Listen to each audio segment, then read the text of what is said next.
views and opinions expressed do not necessarily reflect those of Access Fort Wayne, the Allen County Public Library, or any other supporting groups. If you'd like to produce a show, call us at 260-421-1250.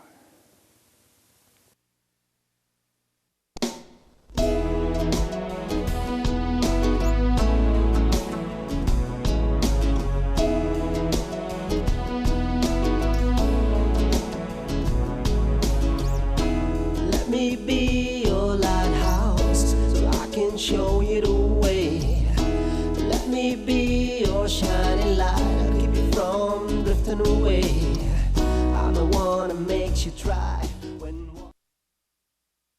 Hello, this is Patty Hunter of Patty's Page. I'd like to welcome you to my home studio. Today's special guest is Jim Pickett. Appreciate you having me on, Patty, and talk about some history and some things around our area and you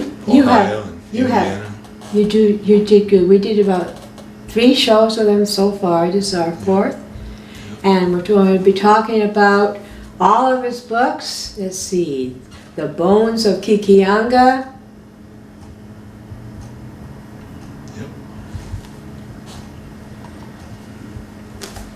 The March to Kekionga.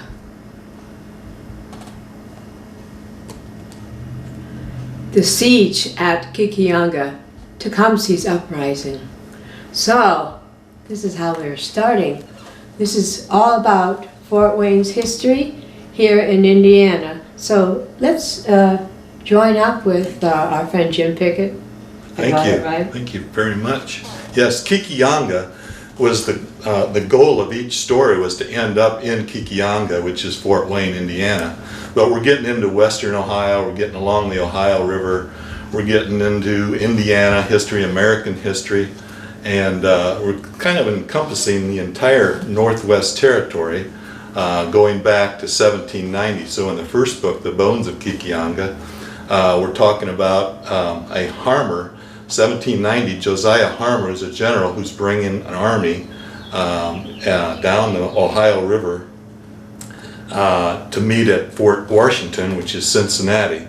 So the story, just to wrap up the first book, The Bones of Kekionga, is the year 1790, and you join some militia coming down on flatboats. EJ is one of the characters that I added, and his uncle Isaac, and they end up with Ben and Bobby joining them. And it's historical fiction, but I surround the facts with a story. So, you know, instead of making it a history book about a bunch of facts, I took the facts and surrounded the facts with hopefully an interesting story for people to read and feel a part of the action. Because it's meant to be a you are there adventure story that brings out the facts of what was going on in America at that time, as well as with the Native Americans who were living in this part of the country. So you've got Kekionga, the village of Kekionga, with Little Turtle and Blue Jacket. I've added some characters, Running Deer, as readers have already found out, and viewers who are possibly going to be reading the story. Running Deer and his girlfriend to be, Morning Bird, are playing lacrosse of all things. Lacrosse was brought to Kekionga by the Delaware Indians, and so we have them participating in that. You have the French and you have the British traders up and down the St. Mary's and the St. Joe River and the Maumee River participating in everyday life. So you're learning about everyday life as well as this huge army that's forming in the Fort Washington, Cincinnati, Ohio area. So let's touch each book that we are talking about. The first one was The Bones of Kekionga. Bones of Kekionga. So we're talking about 1790. Yeah. And this battle that took place is the Battle of Kekionga, also known as Harmer's Defeat, which happened in October of 1790. And then we get into the second book, and that's The March So after the Battle of Kekionga, which didn't turn out too well for the Americans, you have St. Clair, General St. Clair in 1791, a year later, bringing this huge army up again. Same purpose was to settle this area. The Kekionga area was kind of the cutting edge against new settlers coming down the Ohio River. I don't know if many people realize that during the 1780s, 1,500, at least 1,500 settlers were killed or captured along the Ohio River as they were moving into this part of the country to settle. And delegations had been sent to try to sign peace treaties with some of the Native Americans. It just didn't quite work out well. Some of them didn't survive, in fact, walking into a village. Some natives were obviously opposed to the white settlers coming in, and you had some sort of a riffraff going on as well against some of the people that were coming in. Some of the natives that were here were very friendly, so not all of them were hostile. That's true. Yep. About 40% of each village contained the warriors, so the rest were, taking care of the everyday life and fixing the foods and making things, and things were pretty peaceful in their minds as long as the whites stayed out of the area. So we have the march, and that ends up with St. Clair's defeat down where Fort Recovery, Ohio is, and then pick up later on with our fictional characters joining up with Anthony Wayne. Oh boy. So you got Anthony Wayne coming in, and his march is up the western part of Ohio from Cincinnati, the jumping off point again for all three, Harmer, St. Clair, and for Anthony Wayne. So Anthony Wayne has trained up a legion. He calls it a legion. It's based after the Roman Empire, and Julius Caesar had what they called the legion. You had scouts, you had infantry, you had dragoons coming in, you had the cavalry, and you had artillery. And he had 4 sub-legions, a part of his legion, and they each had the color code, white, red, yellow, and green.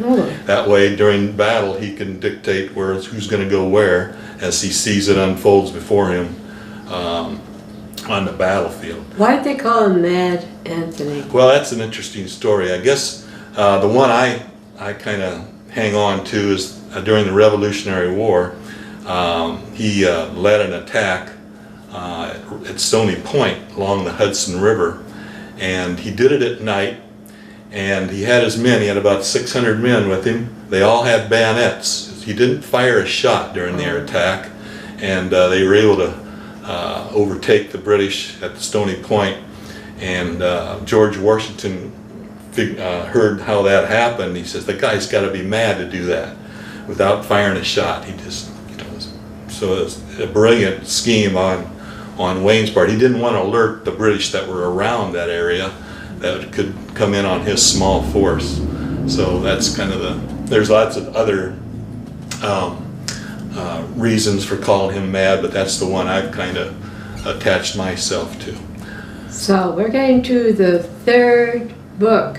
How long did it take you to write that one? Well, it's kind of the COVID book. I kind of started it maybe a year ago, maybe a little longer, and did some research. Each one took a lot of research. Had 50 sources probably in each one. Mm-hmm. And the research took place, and so surrounding the facts with the story. So my fictional characters are progressing. You're kind of following EJ and Uncle Isaac through the books and through the stories, and they're meeting up with some of these real people that were involved in the stories.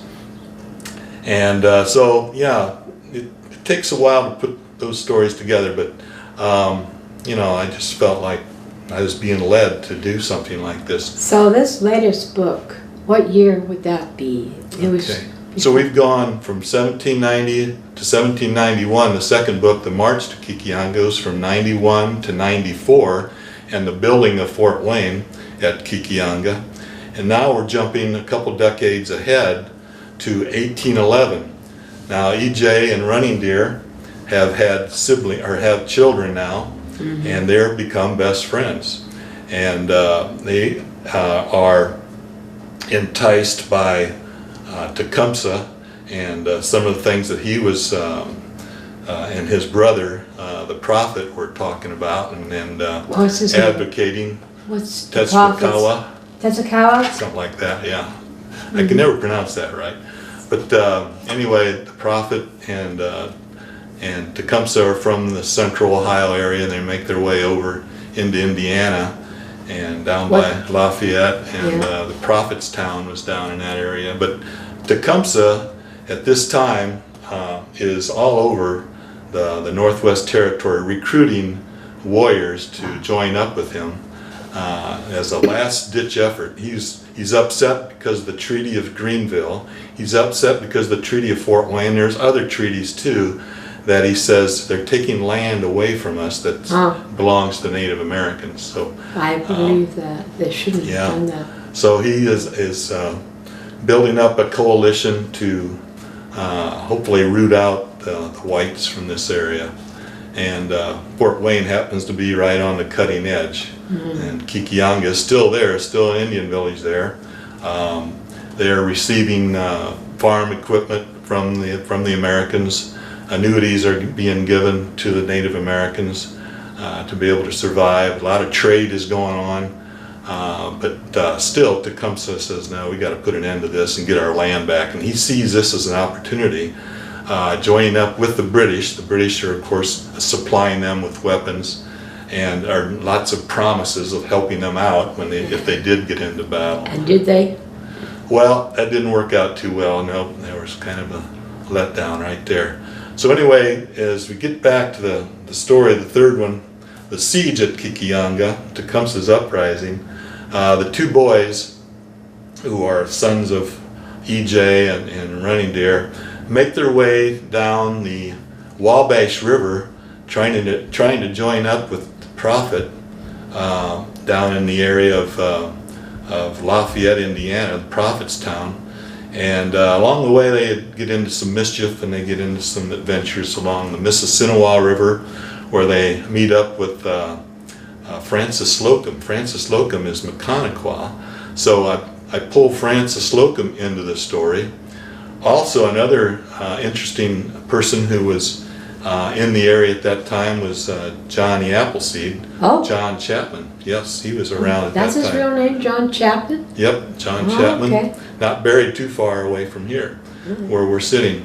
So it was fun pulling those characters into. I wanted to get John Chapman in earlier, but he wasn't into the Northwest Territory maybe until about 1798.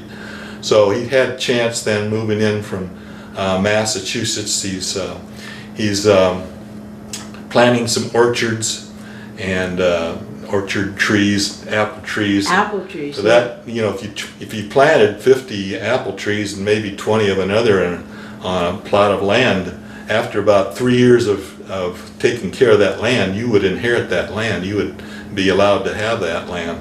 And so by the time of his death, he had about 1,200 acres under his name. So, and especially east of New Haven, he owned some property over there, along there. So I kind of pulled him into the story. Every once in a while he pops in.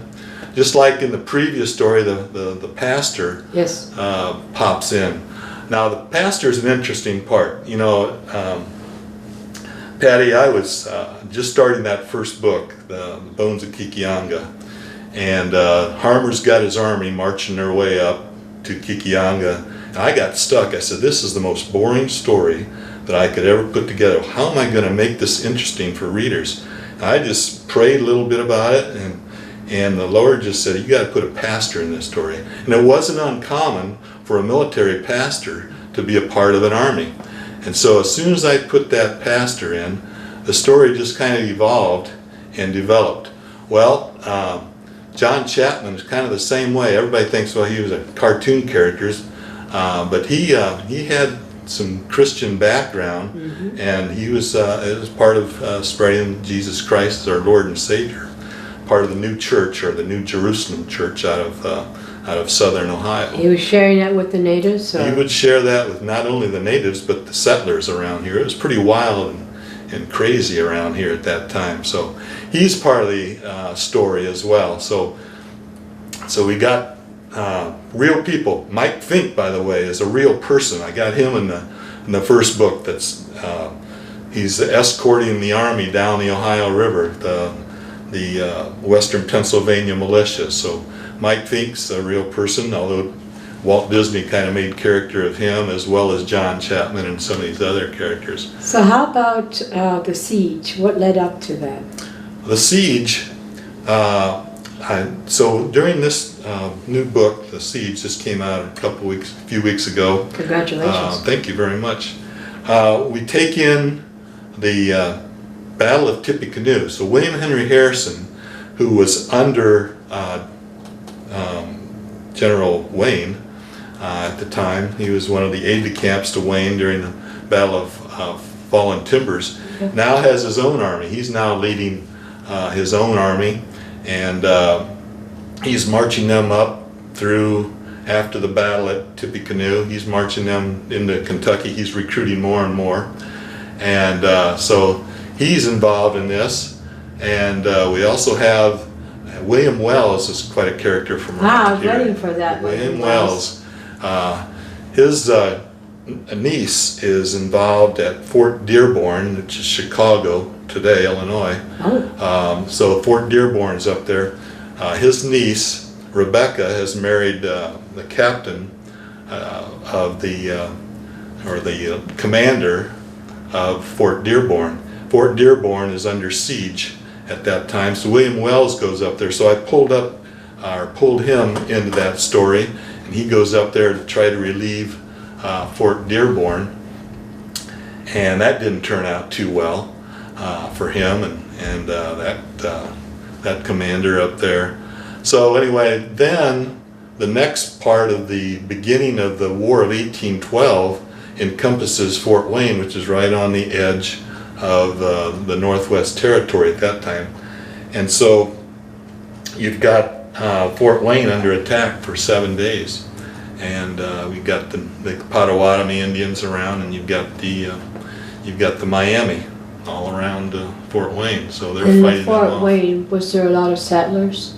There was a community outside. It was pretty wild and crazy at that time, but they had moved inside the fort to seek safety. Word had gotten out to John Johnston and Pickett, Ohio, that there were some problems going on in this part of the country. And so word got to William Henry Harrison that they need to get up here and try to help things out and relieve the siege. So for 7 days it was a little bit crazy for the Americans inside, as well as the Indians on the outside that wanted this was their chance. But their goal, of course, was to eliminate Fort Wayne, but it was also to the British would have to play a big part on that, and the British kind of let them down. So they were supposed to supply the artillery to knock the walls down. Do you think they were overwhelmed by the crude new Americans? Could have been. You know, that was there was a lot of things going on at that time. Separation of the England and Yeah. the United States. I don't know when that was. Yeah, we had problems going on with the British, of course, along the Great Lakes, and Fort Detroit was under siege at one time, and of course you had Fort Wayne, you had Fort Harrison down by Lafayette that was under siege at the same time Fort Wayne was, in fact. So, yeah, it was an interesting time. Well, we have a 5-minute on your website, a 5-minute video. My name's Jim Pickett. I've written a series of 3 books. I was a former school teacher at DeKalb Central in Indiana, and I've always been interested, though, in history, although I didn't teach that in school. But growing up in New Haven, Indiana, which is a short jaunt from Fort Wayne, I always liked history. And certainly the Northeast Indiana has a lot of history, as well as Northwest Ohio. In the first book, The Bones of Kekionga, I took both sides of the story, the Native American side, who were living here in the Kekionga, Fort Wayne region of 1790, before the fort was built. And then another chapter will be about the Americans marching their way up from Fort Washington, which is nowadays Cincinnati. So we're moving along, we're following the Army up here. You're learning about the Native Americans, you're learning about the new Americans that are coming into the Northwest Territory. Some of these soldiers are up for revenge against the Native Americans because western Pennsylvania was the edge of conflicts between the Native Americans and the new Americans. Some of those who joined the Army were out for revenge. And as we follow that story, it leads to and culminates with the Battle of Kekionga that took place in October of 1790. Here we have St. Clair in a similar situation, moving up toward Kekionga Indian Village. Their target was to build Fort Wayne up here, to try to settle down the Native Americans who were causing much of the uprising along the Ohio River. And so we're following St. Clair, but in a flashback, you're hearing from some of the victims of what took place in the Battle of St. Clair's defeat on the upper Wabash River. So you're following these fictional characters. They join up with an army or a legion of 66 flatboats coming down the Ohio River, led by Anthony Wayne. And they join up with the Legion, and they meet with William Henry Harrison and Anthony Wayne and some of the others that were made up the Legion. They join one of the sub-legions, and later on become scouts since they had experience leading coming in with Harmer in 1790. So we have the historical fictional characters joining up with Wayne, leading the way. So you're learning about their adventures and what it was like to be a scout back in those days, and the building of Fort Recovery. You have the building of Fort Greenville. You're following Wayne's army across the Great Black Swamp to Fort Defiance and the building of Fort Defiance. You're following them down the Maumee River to the Toledo area. Maumee, Ohio is where the Battle of Fallen Timbers takes place. And then you're going to retreat from that area, since there was a British fort there. They didn't want to get totally involved in that. Follow it back down or up the river to Kekionga and the building of Fort Wayne. So we move into the third book, and the siege of Kekionga. We're going to have a time jump to 1811. A lot of things that happened in 1811 are leading up to the siege and the War of 1812. So you've got William Henry Harrison now playing a big part of the taming of the Northwest Territory. William Wells is in the area at that time, and so you've got Fort Wayne and the Kekionga right there. It's still an Indian village. There's still Miami, and so we've got some interaction between the Native Americans there and the Americans, and trying to live in peace. You've got Little Turtle near the end of his life, and you have Mechaniquot, who's an Indian princess down along the Mississippi River. I pull her into the story, as well as John Chapman. Tecumseh makes appearances in the march into this siege at Kekionga, and so stories about what it was like being under siege inside Fort Wayne, as well as some of the battles that took place at Tippecanoe, the Battle of Tippecanoe down by Lafayette, and the Fort Dearborn clash that took place, where William Wells went to help bring the Americans from that fort. It didn't turn out too well, though, for the Americans there. So those stories hopefully are brought to life, and people learn history in an enjoyable way, not in a history book form, but in an actual you are there experience that it's more of an adventure. Thank you. Yeah, sure. Thank you for having me on. Nice to be to here. show these, yeah.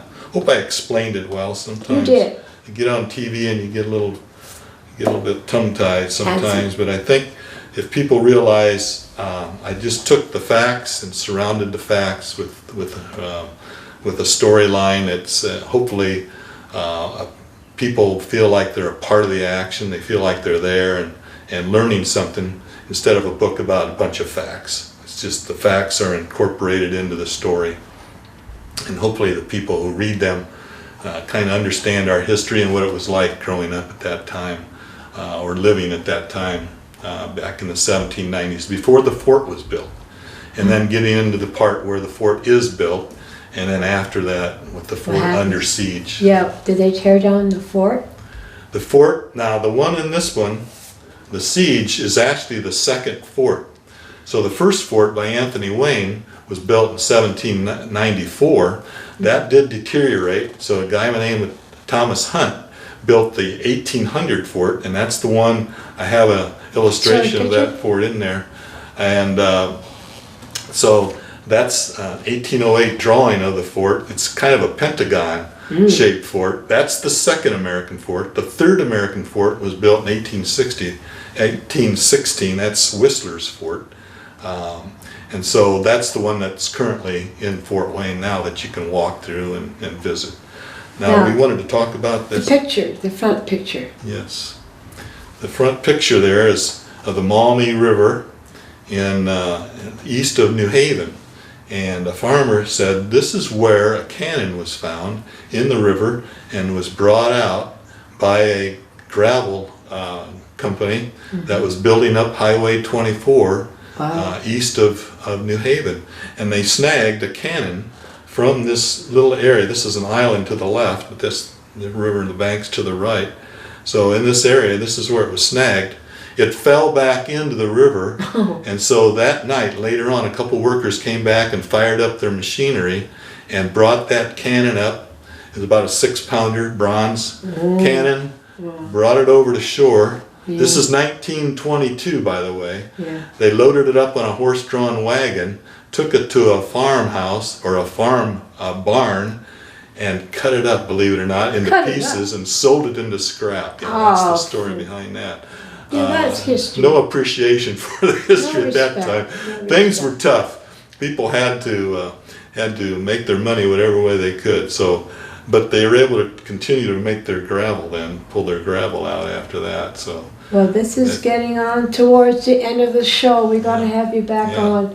We have to talk a lot more about what you're doing. And this is Patty Hunter of Patty's Page. Thank you for coming on to my show.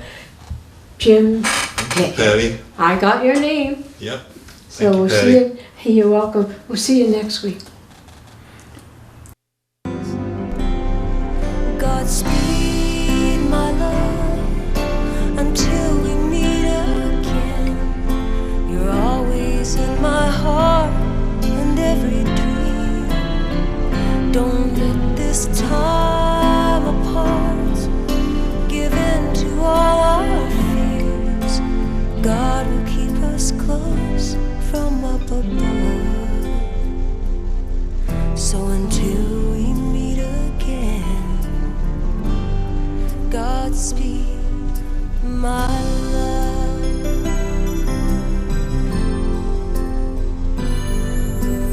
God is with us always for the rest of our lives.